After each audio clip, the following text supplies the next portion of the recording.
오케이. 그러면 또 이어서 살펴보도록 하겠습니다.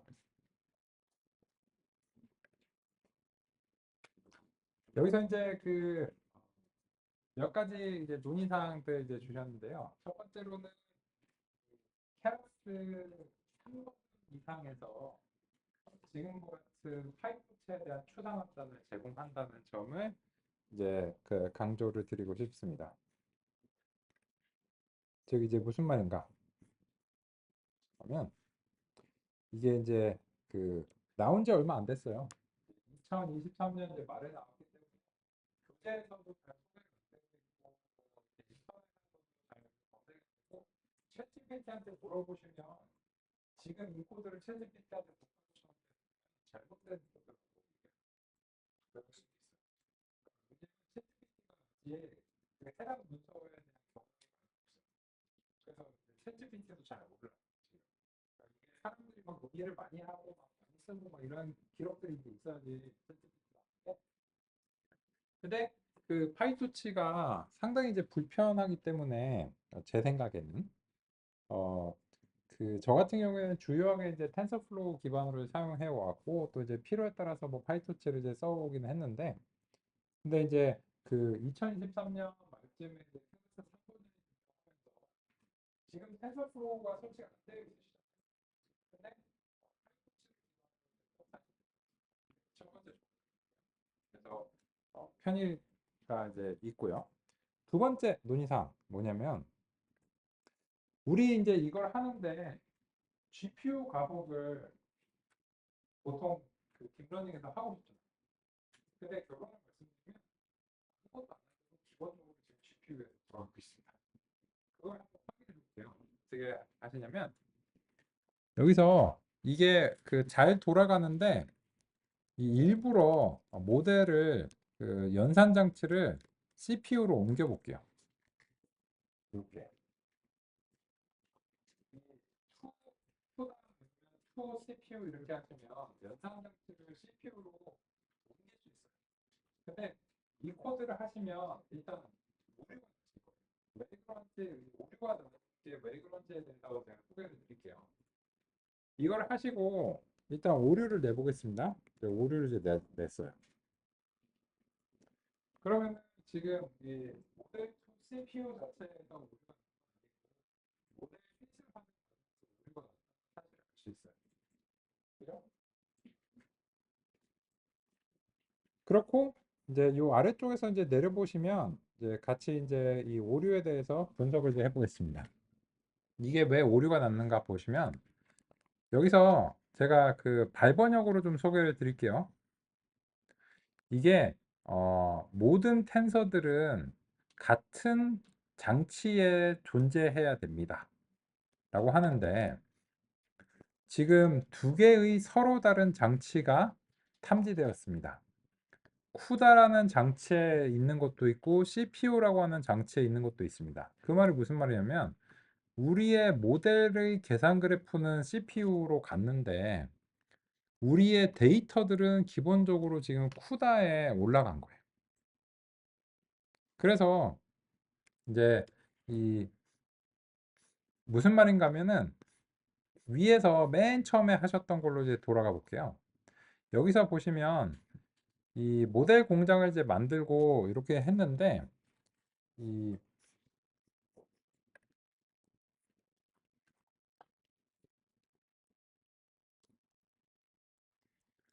원래는 이제 파이토치에서는 모델을 이렇게 보내고 그러면 이제 이 GPU로 계산 그래프가 등록이 됩니다.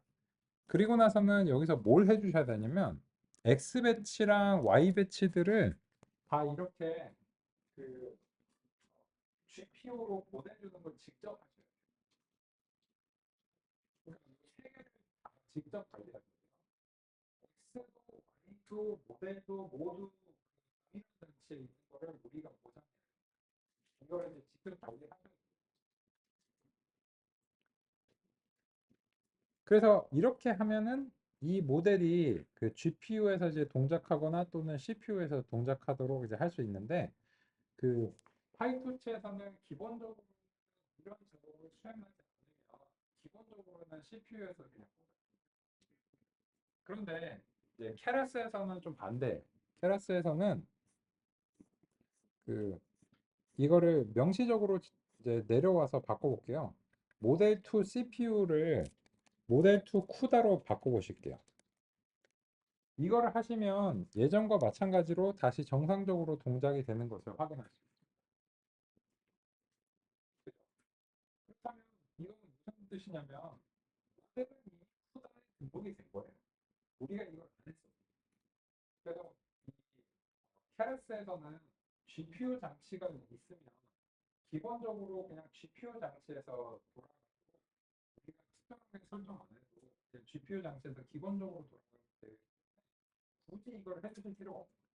그래서 근데 내가 꼭 만약 CPU에서 돌리고 싶으면 그거는 이제 좋은 건데 그게 가능은 한데 이 케라스 API를 쓰시면 왜 그러냐면 이 데이터들 자동으로 GPU로 이제 보내도록 피트 수행하면서 이 트레이닝 로드에서 그걸 이제 제어하는 방법이 이제 따로 있는지는 잘 모르겠거든요. 그래서 데이터들을 다시 기본적으로 GPU로 가는 애들을 이제 CPU로 등록을 해줘야 되는데 그러려면 이제 이 핏 부분을 모형을 산속받아서 이제 핏 부분에 대응하는 부분을 이제 약간 재구현을 산속받아서 해당 부분을 이제 구현해야 되는 그런 부분이 있을 수 있습니다. 그래서 이제 이거를 하시지 않아도 기본적으로는 GPU에도 되는데 그거를 확인하시기 위해서는 어떻게 하냐면 작업 관리자를 열어보겠습니다. 그래서 즉 이제 이거를 하시지 않아도 어, 기본적으로 이 훈련하는 상황에서 이제 제가 이제 소개를 드릴게요. 그 윈도우즈의 작업 관리자를 열어보겠습니다. 사실은 제가 그 원격에 접속을 해서 하고 있습니다. 지금 이제 쿠다 장비가 맥에 없기 때문에 그래서 이제 원격에 이제 그 쪽으로 가서 이제 보겠습니다. 그러면 이 그 훈련하는 상황 이전에 상황을 이제 보겠습니다. 작업 관리자에서 이제 가시면 자세히 보기에서 성능 탭이 있어요.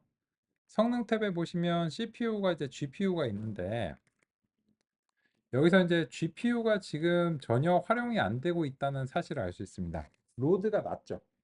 근데 이제 우리가 훈련을 실행시켜볼게요. 그래서 이제 훈련을 이제 시켜보겠습니다. 그리고 나서 이제 보시면 지금 훈련을 진행시키니까 이쪽에서 GPU 로드가 증가하는 것을 볼 수 있습니다. 그래서 그 케라스 API에서는 그 설정을 하시지 않고 장치를 일단 기본적으로 알아서 찾아주고 그 GPU 장치가 있으면 기본적으로 GPU 장치를 활용해도 되겠습니다. 그래서 보시면 지금 활용 중이기 때문에 GPU 장치에 대한 지금 활용률이 올라가는 것을 확인할 수 있어요. 그래서 지금은 이미 현재 지급받으신 PC에 있는 그래픽 카드를 통해서 연산이 수행이 되고 있는 중입니다.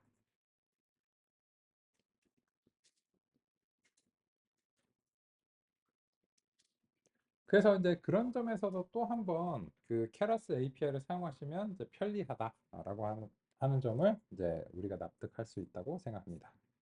그런 것도 뭐하러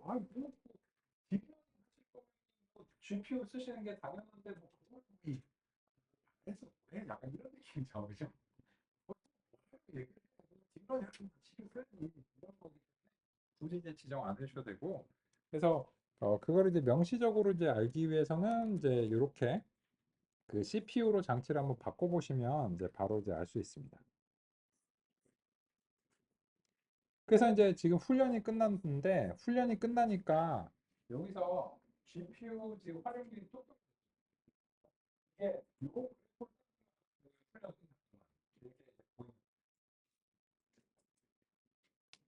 그래서 이제 비교해서 다시 한번 이제 말씀드리면 아까 이제 그 파이토치 쪽에서는 이 작업, 이 세 개를 다 직접 관리하셔야 됩니다. 모델도 GPU로 전달을 해줘야 되고, 뭐, 그 X배치, Y배치 데이터가 모두 같은 장치에 있도록 직접 관리를 해줘야 되는데, 케라스에서는 뭐 이거 말해서 뭐해? 이런 이제 느낌이죠.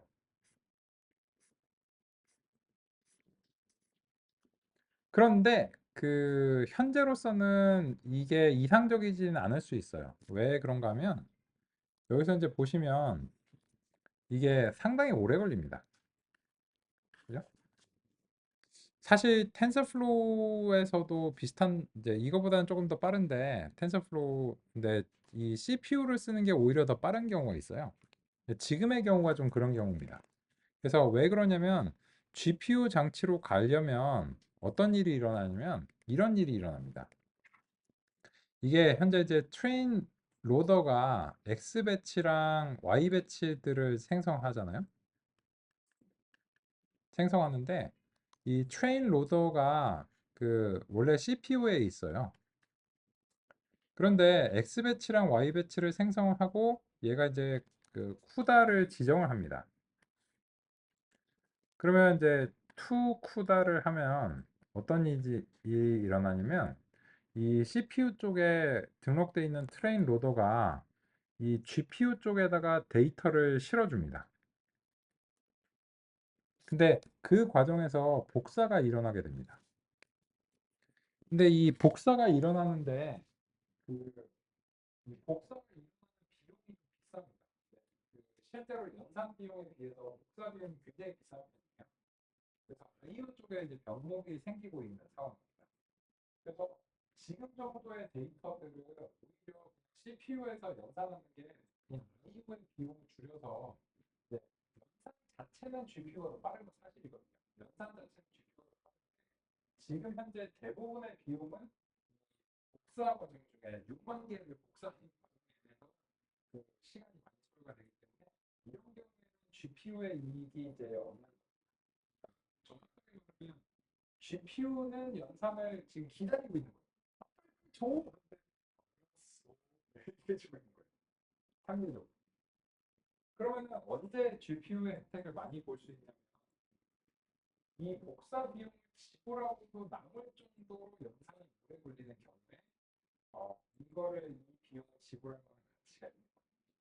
그래서 지금의 경우에는 그냥 이거를 복사하느니 조금 느린 CPU에서 하는 게 더 빠르다. 그래서 실제로 CPU에서 하시면 현재 연산이 한 뭐 3초나 2초 정도 줄어들 가능성이 있어요. 그만큼 IO 비용이 비쌉니다. 근데 오히려 지금 어차피 우리는 이제 실질적으로는 이런 완전 정렬 계층 같은 거를 하기 위해서 신경만 하는 건 아니기 때문에 합성고급으로 이제 넘어가고 합성고급으로 넘어가면 네, 이 비용보다도 연산할 비용이 훨씬 더 증가하기 때문에 여기에 대해서 케러스 API의 효과를 소비를 누릴 수 있습니다. 그래서 현재로서는 이익이 없습니다. 근데 굳이 이거를 CPU로 돌리자니 그 코드 자체가 반감스럽다. 그리고 어차피 그럴 일도 없으실 것 같아요. 따라서 결론은 뭐냐면 파이토치와 케라스를 설치를 하시면 GPU 장치 활용은 자동이다 라고 하는 게 결론인데 근데 가끔 지금과 같이 너무 단순한 데이터들에 대해서는 오히려 연산의 비용에 비해서 IO 비용이 더 높아서 좀 불이익이 있을 수 있다. 이렇게 이제 정리해서 말씀드리겠습니다.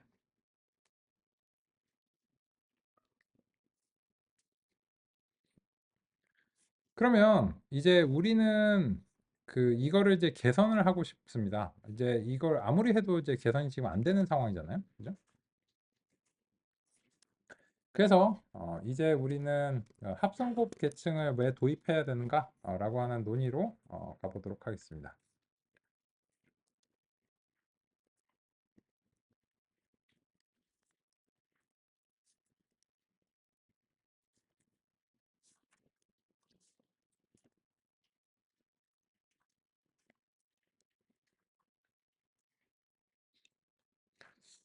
그러면 이 합성곱 신경망을 그냥 다짜고짜 좀 만들어 보죠. 그래서 이제 컨브넷이라고 부를게요.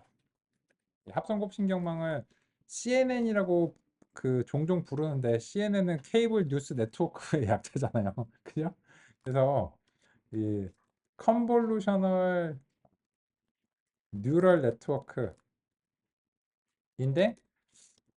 CNN보다는 이제 컨브넷 정도로 좀 줄여서 부르는 게 어떨까 싶습니다. 그죠? 그래서 이제 우리는 합성곱 공장을 만들고 싶습니다.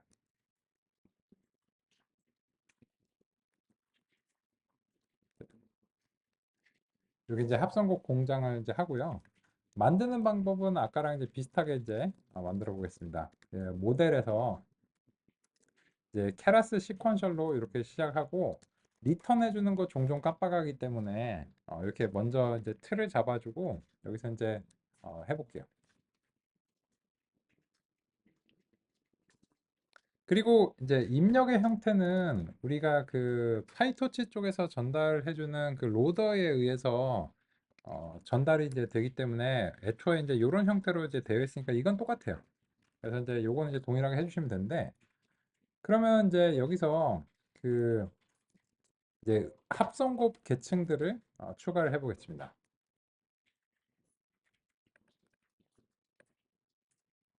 그럼 이제 뭐가 이제 달라지는가 하면 그 여기서 댄스가 더 이상 아닙니다.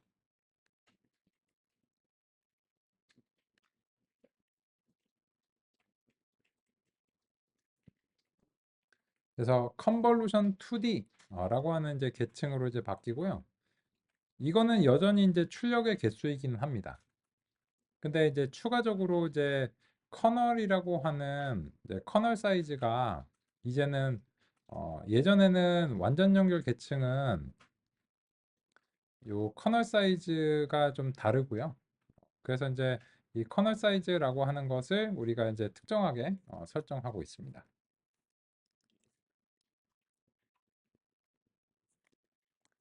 그런데 이제 좀 중요한 점이 있는데 이 케라스의 컨볼루션 2D는 이 이미지 데이터가 들어올 때 높이, 너비, 채널의 순서를 기대하고 있어요. 근데 그 현재 우리의 데이터셋은 채널, 높이, 너비의 순서로 되어 있습니다. 그래서 요거를 좀 그 순서를 바꿔줘야 돼요. 그래서 그 채널,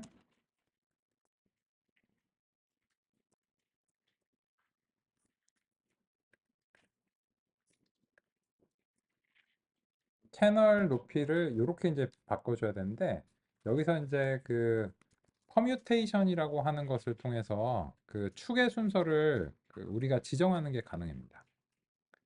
이게 그 들어오는 게 배치 채널이 있고 컬러 채널과 높이와 너비 채널로 총 4차원이거든요.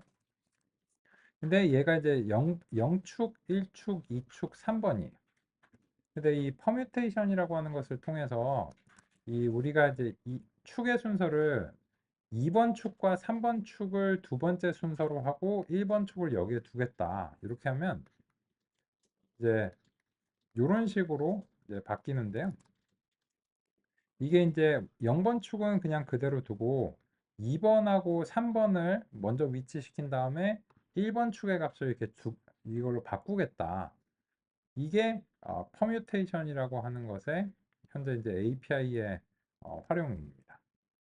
그래서 이제 입력이 어떻게 들어오든지 간에 이거는 이제 그 컨볼루션 2D가 기대하는 방식으로 변환을 해줘야 돼요. 역시나 그 책에 잘 안 써 있는 내용이니까요. 이렇게 이제 보겠습니다. 그러면 일단 아직 완성된 건 아닌데요. 완성된 게 아니지만 그냥 그 모델을 서머리를 한번 이제 해보겠습니다. 여기까지 하신 다음에 서머리가 나오는지를 먼저 보시는 게 좋아요. 이거가 계속 길어지기 전에 여기까지 이제 그 서로 이제 쌍이 맞아야 됩니다.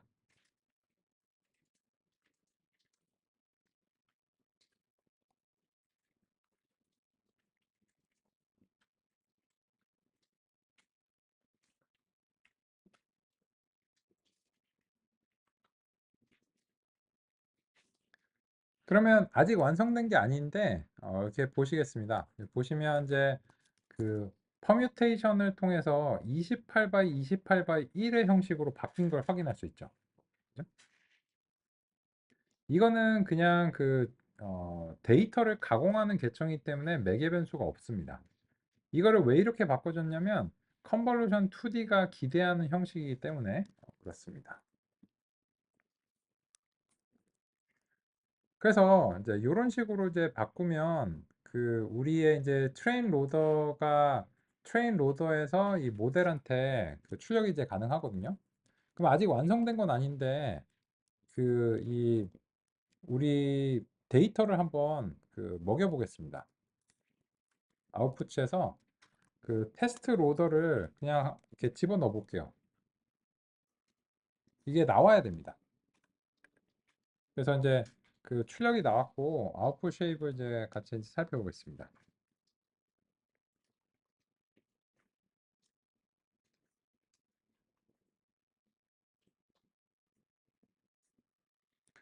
그러면 이 모형을 만드실 때 제가 권장드리는 방법은 무엇이냐면 이 계층을 와르르 다 추가한 다음에 잘 되겠지 이렇게 하는 거는 보통은 많은 오류를 이제 경험하시게 되거든요. 그래서 지금처럼 계층을 추가해 보고 이거를 실제 데이터를 빨리 통과시켜 보시는 거를 권장해요. 그래서 아직 완성된 건 아닌데 일단은 첫 번째는 서머리가 나와야 됩니다. 그리고 두 번째로는 실제 데이터가 이 모형에 들어가서 출력이 발생될 수 있는지를 보셔야 돼요. 그러면은 이제 이 모형이 이게 제대로 구성이 됐구나를 알 수 있는데 여기서 퍼뮤테이션을 제가 주석 처리를 잠시 해볼게요. 그러면 이 주석 처리를 했는데 그러면 문제가 생기는 걸 알 수 있습니다. 이 퍼뮤테이션이 없는 상태로 지금 합성곡 공장을 만들려고 했거든요. 그러니까는 여기서 이제 뭐라고 하냐면 그 뭔가 안 맞는다. 그죠? 이런 형태를 받았는데 지금 적용이 안 된다. 이런 불평불만 하고 있죠. 그죠?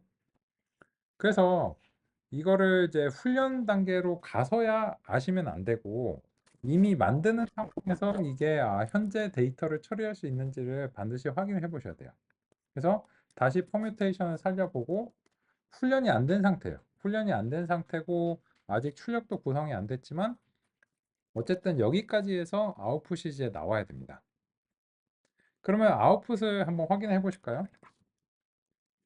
맨 마지막 계층이 뭔가요? 맨 마지막 계층이 넌 바이 26 바이 26의 32입니다. 요 너는 배치 개수인데 그거는 이제 모형을 구성하는 측면에서는 알 수 없으니까요. 근데 26 바이 26짜리의 2차원 형상이 이제 나오고 32개가 발생하는데 그 말은 무슨 말이냐면 26, 28 바이 28이 들어가서 약간 작아진 26 바이 26이 됐다는 겁니다. 이게 왜 작아졌는가는 이제 합성곱 연산을 따릅니다. 그런데 우리가 32개 출력을 원하니까 이 28 바이 28짜리 하나가 들어가서 26 바이 26짜리 32개가 나오는 겁니다. 이런 느낌이에요.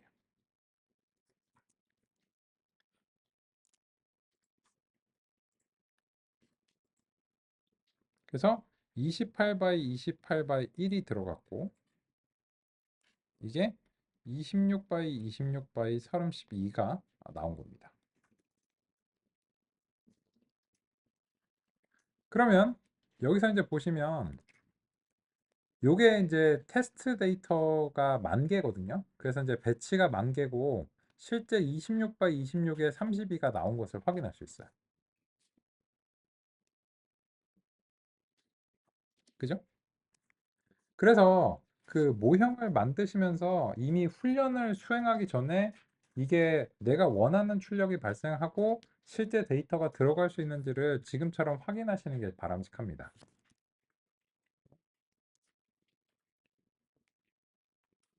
그래서 여기까지가 잘 돼야 이 이후로 계속 쌓여서 진행될 수 있습니다.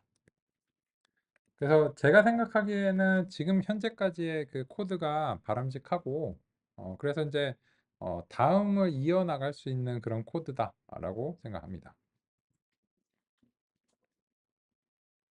혹시 잘 안 되시거나 어려운 점, 궁금한 점 있으시면 알려주시고요.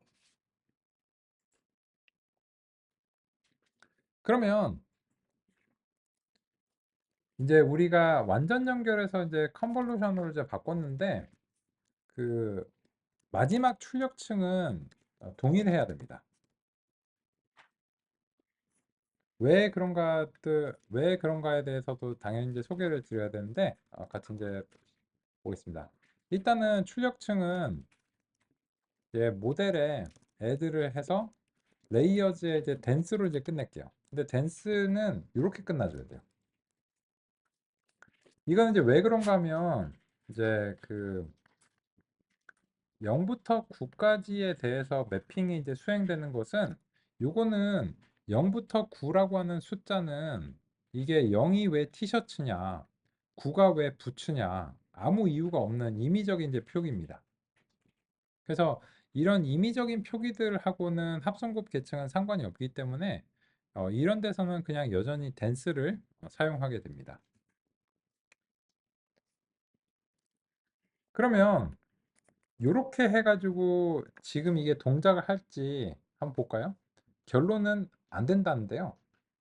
왜 그런지 이거를 다시 실행해서 보겠습니다. 뭔가 필요한 점이 있습니다. 보시면 이게 그 오류가 없이 실행이 되긴 했어요. 그죠? 근데 문제가 있습니다. 왜냐면 댄스는 이런 3차원이 나오면 안 됩니다. 댄스는 1차원이 나와야 돼요. 그리고 댄스의 입력이 이렇게 3차원일 수는 없어요. 그래서 이제 어떻게 해줘야 되는가 하면 이 합성국 계층에서 3차원의 형상이 나오기 때문에 이 평탄화 계층을 추가를 해줘야 됩니다. 그래서 다시 이렇게 해보겠습니다. 그러면 이렇게 되는 게 맞아요. 컨볼루션들에서는 3차원짜리 입력이 발생하는데 그거를 이제 댄스한테 집어넣어주기 위해서는 벡터로 변환하는 과정이 필요하고 요 값은 26 곱하기 26 곱하기 32입니다. 그래서 이렇게 바꿔줘야 댄스의 유효한 입력이 될 수 있고 그래서 이제 댄스가 결과적으로 이제 10개의 출력으로 이제 나와줘야 됩니다.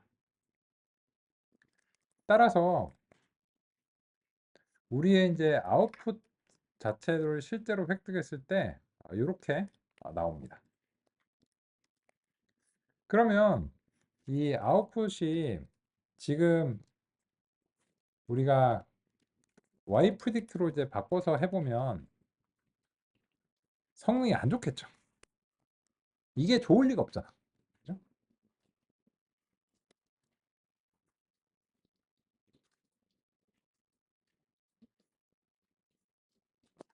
야, 근데 이런 코드 작성 안 하기로 하지 않았나? 아, 맞습니다. 맞는데 지금은 아직 이제 모델을 그 컴파일을 안 한 상태라서 이렇게 이제 그 했네요. 그죠? 근데 만약에 이제 이런 코드를 이제 직접 작성하시는 걸 이제 원하지 않으시면 이게 훈련하기 전이라도 모델을 당연히 컴파일할 수 있습니다. 모델 이제 서머리가 이제 잘 모델 컴파일을 바로 이제 해버리겠습니다. 하고 이 컴파일에서 이제 로스는 지금 이제 합성곱 개체를 쓴다고 해도 출력은 여전히 그 동일하기 때문에 케라스 로스 스파스 카테고리컬 크로스 엔트로피를 쓰는 게 이제 맞고요. 옵티마이저 이제 아담 쓰고 매트릭을 이제 에큐러시로 이렇게 이제 설정을 하시면 훈련을 하기 전이라도 그 이런 코드를 이제 작성을 좀 피할 수 있을 겁니다. 그래서 이제 테스트 로스와 그리고 이제 여러 이제 매트릭스인데 제가 이제 이 매트릭스를 이런 식으로 하는 거는 왜 그런가 하면 이 매트릭스가 목록으로 제공되기 때문에 이 별표가 목록을 받아주는 겁니다. 그래서 이제 그 여러 매트릭을 뭐그 설정하시는 걸 대비해서 조금 일반적으로 이제 작성했고요. 그래서 테스트 손실과 이제 정확도 이 매트릭에서 애큐러시가 이제 첫 번째 값이기 때문에 그래서 이제 첫 번째 값을 이제 획득하도록 이렇게 해봤습니다.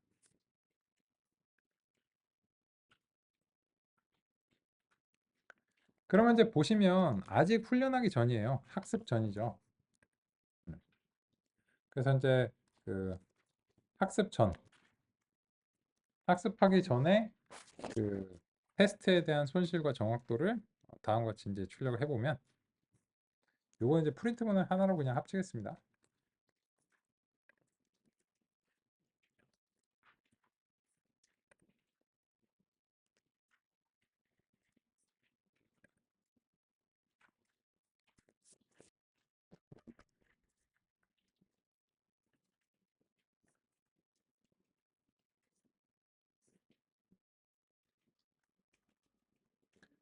다음과 같이 학습을 하기 전이라도 얼른 빨리 이 아웃풋을 내보고 실제로 이게 나오는 거 확인해 보시고 학습 전에 이제 손실과 정확도를 확인해 보시는 걸 권장합니다. 이걸 통해서 이제 이 설정들이 잘 되면 학습을 하기 전에 올바르게 구성되고 이런 형태의 데이터를 받을 수 있다는 것을 미리 아실 수 있어요. 학습까지 가서 그걸 보면 다음 뭐야 이런 식의 느낌인데 먼저 빨리 해보시는 게 좋습니다.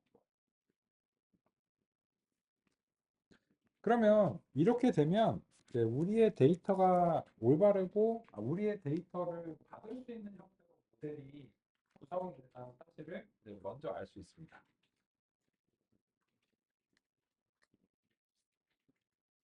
그래서 그 잡다구리한 코드를 가급적 작성을 안 하고 싶으니까 그 케라스 API를 이렇게 편리하게 사용할 수 있는데 파이토치로 돌아가면 머리가 좀 많이 아픕니다.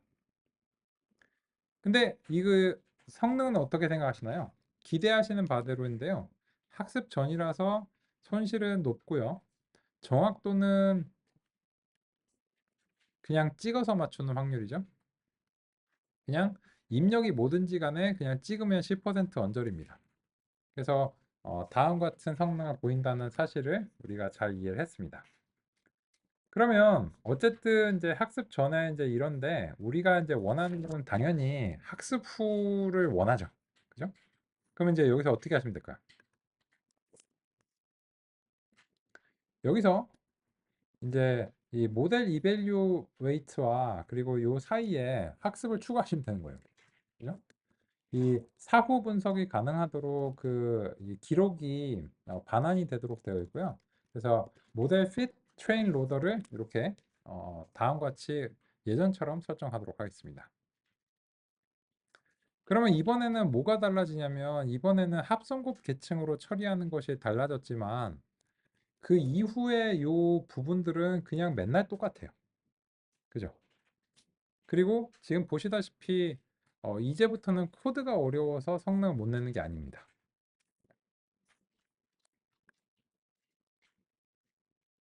그러면 같이 해보실까요? 이거를 하면 다시 한번 여쭤볼게요. GPU를 사용할 거야? 아까 말씀드린 대로 기본적으로 GPU에서 합니다. 근데 합성곱 계층들은 이제 GPU 연산의 이점이 증가하기 시작하는데 지금은 일단 이제 돌려보겠습니다.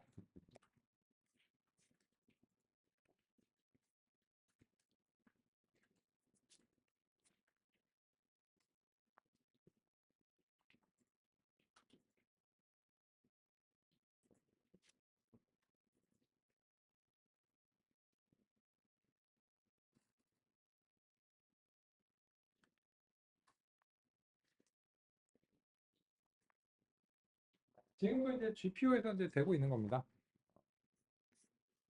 그래서 이제 성능에서 보시면 GPU가 이제 활용되고 있다. 여기서 이제 지금 활용이 시작됐어요. 그래서 이제 GPU가 활용이 자동으로 되고 있다는 사실을 알 수 있습니다. 근데 이제 좀 품평을 하자면 텐서플로우에 비해서는 파이터치가 좀그 빠르진 않아요. 왜냐면 텐서플로우는 공학적으로 조금 더 복잡해요. 파이토치는 사용이 좀 더 간결해요.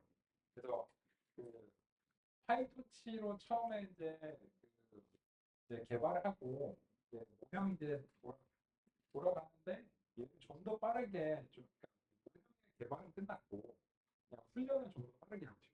그럴 때 이제 텐서플로우로 옮겨가시는 경우가 많아요. 그래서 이 텐서 파이토치가 왜 그 인기를 얻었냐면 상대적으로 사용이 좀 쉬워서 그랬습니다. 근데 텐서플로우는 이제 구글에서 만들다 보니까 구글은 좀 엔지니어링적인 측면에 많이 이제 초점 맞추고 있거든요.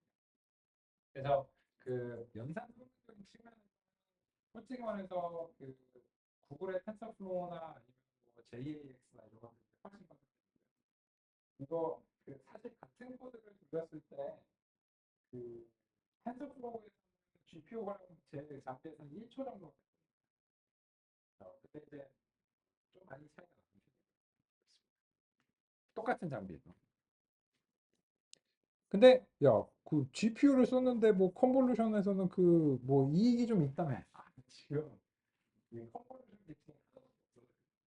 그래서 이 컨볼루션 계층이 좀 증가하면 증가할수록 GPU의 어떤 이익을 더 많이 볼 수 있는데 지금 뭐 하나는 조금 이익을 보기가 어려운 측면입니다. 그런데 결론을 보실까요? 결론은 이제 그 보시면 이 학습 과정 중에 오, 어때요? 94를 지금 찍었어요. 그죠? 그래서 아까는 94까지 훈련 과정 중에 올라간 적이 없었거든요. 그리고 지금 학습 전이 아니죠. 학습 후라고 바꿔야 되겠죠.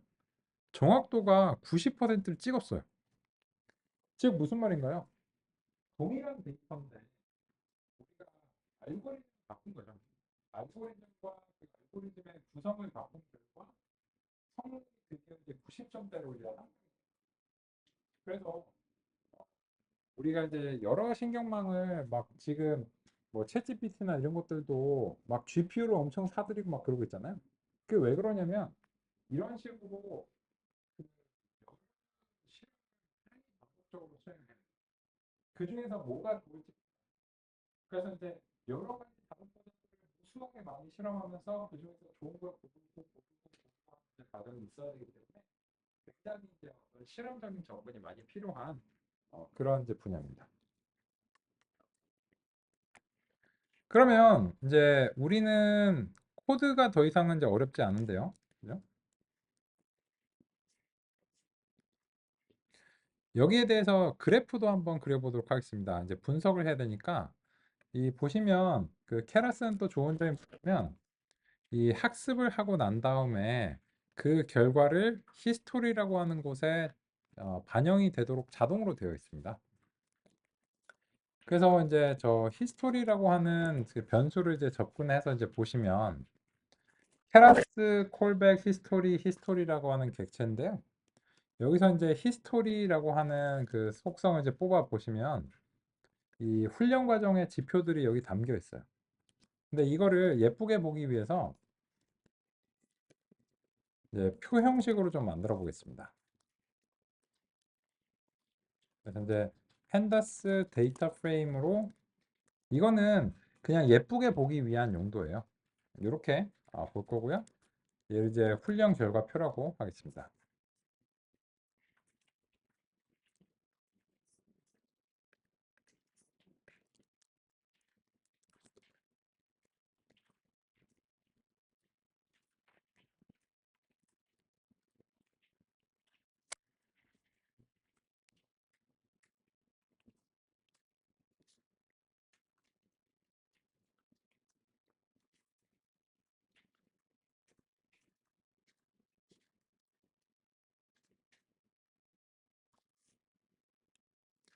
그러면 보시면 이제 이런 표 형식으로 이제 만들어지는 것을 이제 확인할 수 있어요.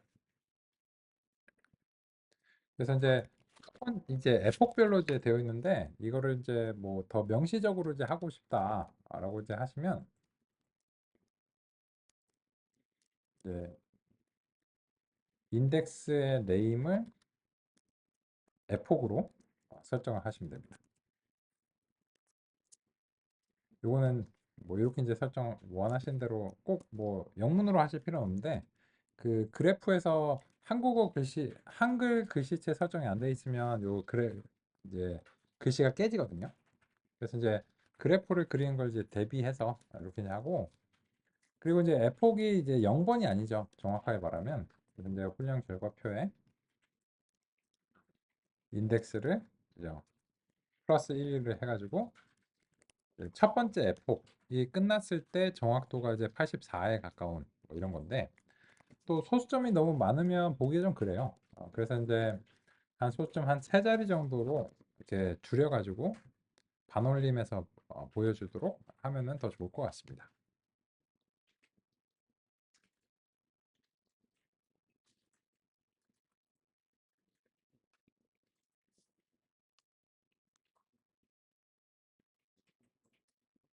그러면 이제 이걸 가지고서 우리는 이제 그래프도 그려보는 게 가능하죠.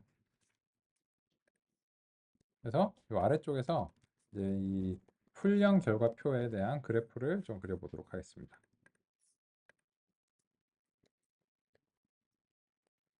근데 이 그래프를 그릴 때 그 손실이랑 정확도는 이제 서로 그 단위가 다르기 때문에요. 그래서 이제 손실은 손실대로 따로 이제 그래프를 그리는 게 이제 좋고요. 그래서 먼저 이제 손실에 대해서 이거 타이틀을 붙여줄 필요는 없고요. 이미 이제 이렇게 이제 그릴 수 있습니다. 요거는 그 이제 왼쪽 오른쪽에 각각 이제 그려볼게요. 그래서 이제 왼쪽에다가는 이제 로스를 그리고 오른쪽에다가는 이제 정확도를 그리는 이제 이런 식으로 보겠습니다.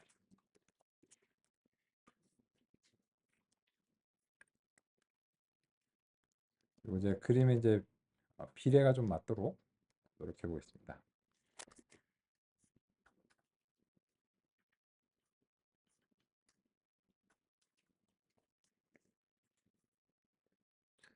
그래서 이제 사후에 분석을 할 때 이런 식으로 그 우리가 이제 그래프를 보면서 어디서 어떤 문제가 생겼구나 라고 하는 것을 이제 분석을 하는 그런 방식으로 선택을 해 보겠습니다.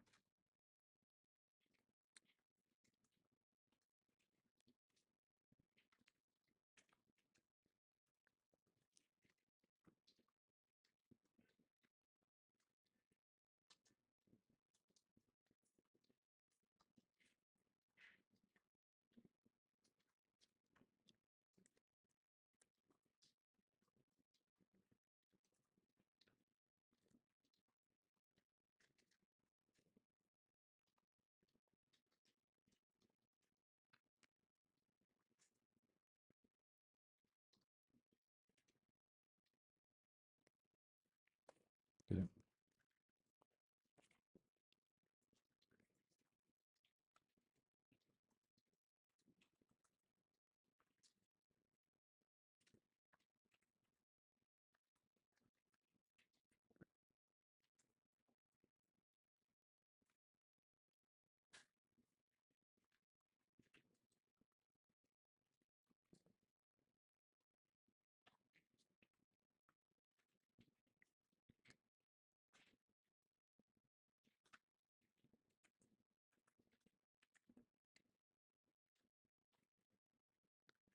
그러면 이제 보시면 이제 에폭이 진행될수록 손실이 낮아지고 성능은 올라간다는 사실을 알 수 있어요.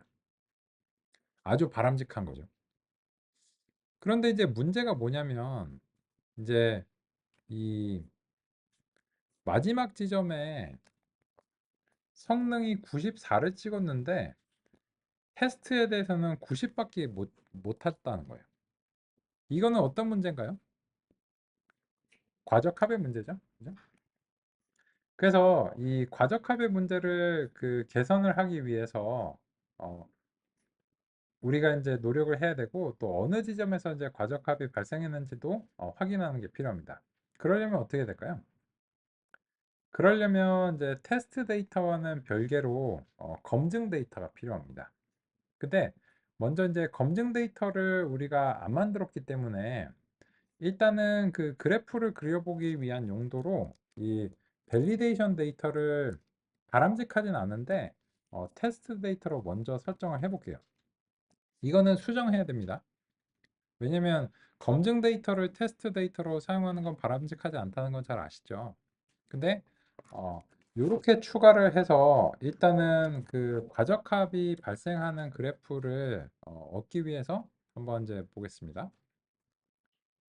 그래서 밸리데이션 데이터를 이렇게 추가하고 다시 한번 이제 실험을 진행해 보도록 하겠습니다.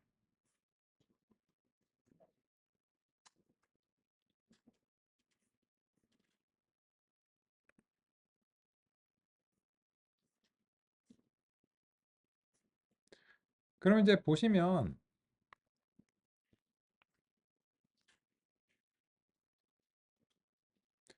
여기서 이제 이 위쪽에서는 우리가 이제 훈련하기 전에 아웃풋을 얻을 때 이제 프리딕트 때문에 나오는 거고, 어, 여기서는 이제 아까 이제 그 학습하기 전에 모델 프리딕트를 한번 호출을 해줬잖아요.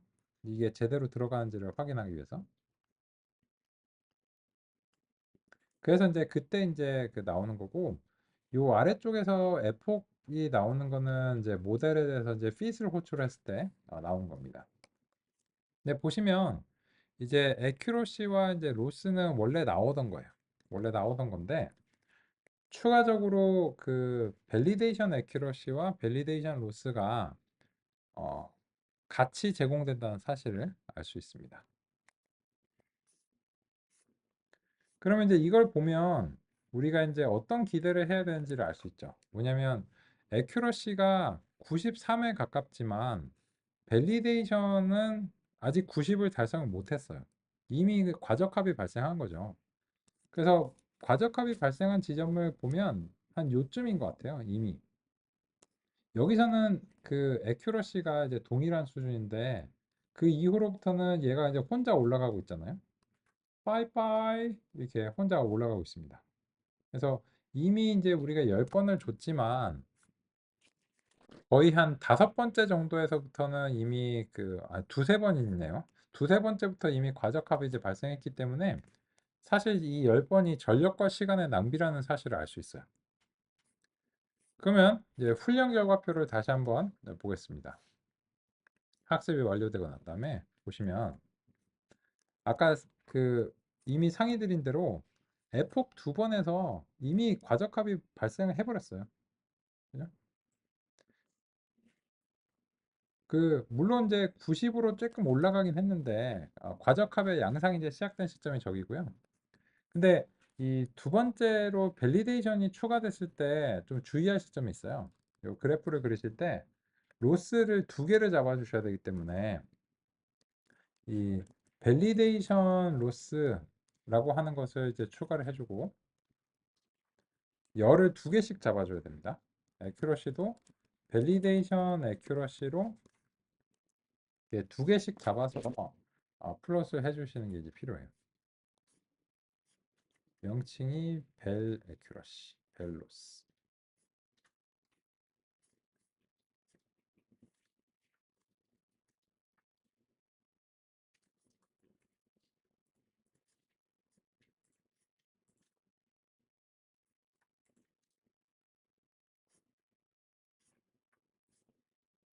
근데 이제 이렇게 두 개씩 잡아주실 때는 요 서플럿이 조금 잘 안 되네요.